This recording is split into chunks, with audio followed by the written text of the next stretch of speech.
ஆசீர்வாதத்தை பெற்றுக்கொள்வது ரொம்ப ரொம்ப ஈஸிங்க. ஆசீர்வாதத்தை பெற்றுக்கொள்கிற பாத்திரமாக இருப்பதாங்க ரொம்ப கடினமாக இருக்கிறது. அவர் ஆசீர்வதிக்க விரும்புகிறாரு. அந்த ஆசீர்வாதத்தை பெற்றுக்கொள்கிற பாத்திரமா நாம் இருக்கிறோமா?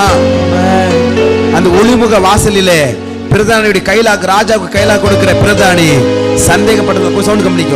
சந்தேகப்பட்டதுனால அவ இறந்து போனாங்க. அன்பானவர்களே, பிரியமானவர்களே, சந்தேகப்படக்கூடாது. ஆசீர்வாதத்தை பெற்றுக்கொள்வது ஆண்டவர் கொடுக்கிறாரு. அது ரொம்ப எளிதா கொடுக்கிறாரு.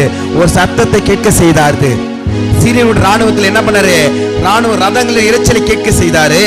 குதிரைகளின் இரைச்சலையும் மகா ராணுவத்தின் இரைச்சலை கேட்க பண்ணினால் அவர்கள் இருட்டோடு எழுந்து ஓடி போனார்கள். அன்பானவர்களே, பிரியமானவர்களே, ஒரு சத்தத்து மூலியமாக பெரிய வெற்றியை கர்த்தர் கொடுக்க செய்தார்.